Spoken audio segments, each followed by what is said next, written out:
What happens when we blindly trust experts? What happens when science is treated as the ultimate unquestionable authority, even when it isn't truly science? Today we dive into one of the most overlooked dangers in our modern justice system, the compulsive dependence on so-called objective experts, and the devastating consequences that follow. Throughout history, the pursuit of justice was supposed to be rooted in common sense, fairness, and moral clarity. But in today's world, when facts are murky, we don't turn to our own reasoning. We turn, compulsively, to experts. Experts who present us with graphs, charts, and complex words that seem irrefutable. But are they? Take forensic science, for example. It's a field that should represent the pinnacle of accuracy. Yet, according to skeptic Michael Shermer, much of forensic science is not real science at all, but pseudoscience. At a major workshop in Washington, D.C., Shermer and other researchers exposed a chilling reality. Many forensic techniques, from fingerprint analysis to fire investigations, are unreliable, untested, and dangerously subjective. John Lentini, a top fire investigator, revealed shocking truths. Burn patterns on wood, blisters on furniture, cracked windows, all once considered proof of arson. But in reality, many of these patterns mean nothing at all. In fact, insurance companies, who often fund forensic research, have a vested interest in finding arson to avoid paying claims. Even DNA, the supposed gold standard, is not immune. It turns out that even DNA analysis is subjective. A study involving 17 DNA experts analyzing the same sample resulted in wildly different interpretations. Innocent people have been imprisoned based on contaminated or misinterpreted DNA evidence. Imagine being convicted because a lab technician made a mistake, or because a jury was dazzled by the word DNA without understanding its limitations.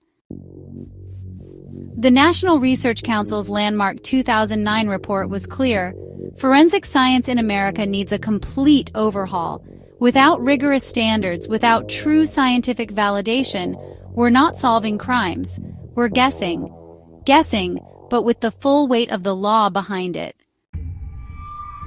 But it gets worse. Mental health experts, psychologists, and psychiatrists often make or break criminal trials. And here, the system's cracks widen even further. Experts for the prosecution say one thing. Experts for the defense say the opposite. Each side hires their experts, who often, unconsciously or consciously, favor the party paying them. Studies show that even the most honest experts suffer from adversarial allegiance, subtle bias toward the side that hired them, even when using standardized psychological tests. Let's look at a real case. Julian Carita, a man suffering from severe mental illness, killed his father during a psychotic episode. One expert testified he was completely delusional and not responsible for his actions. Another expert, hired by the prosecution, painted him as coherent, calculating, and aware. Same facts, different narratives, and ultimately, the jury convicted. Let's look at a real case. Julian Carita, a man suffering from severe mental illness, killed his father during a psychotic episode.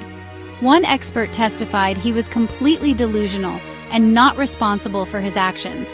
Another expert, hired by the prosecution, painted him as coherent, calculating, and aware. Same facts, different narratives, and ultimately, the jury convicted. But what if they got it wrong? What if our system isn't built on truth, but on whichever side hires the better expert? Here's the uncomfortable truth. Experts are not gods. Science is not magic. Graphs and lab coats don't guarantee truth. We must be skeptical. We must recognize that human judgment, bias, and even financial incentives contaminate the testimony we often treat as holy. Justice must rely not only on expertise, but on critical thinking, reason, and moral courage. The future of justice depends on our ability to question, to doubt, and to demand higher standards from those we trust most. Because when we hand over our judgment to so-called experts without scrutiny, We don't get truth. We don't get fairness. We get injustice, dressed up in a lab coat. Think deeper, question harder, fight for real justice.